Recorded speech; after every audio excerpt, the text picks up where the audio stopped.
করিস না গোরাই পিরিত করিস না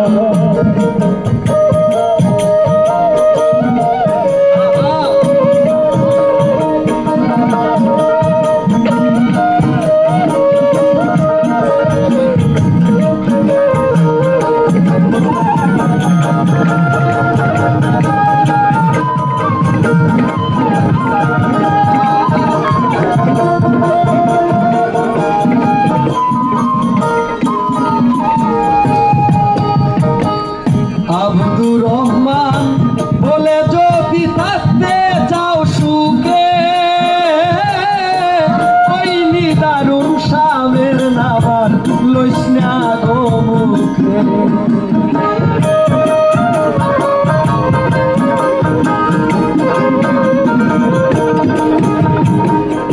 আব্দুর রহমান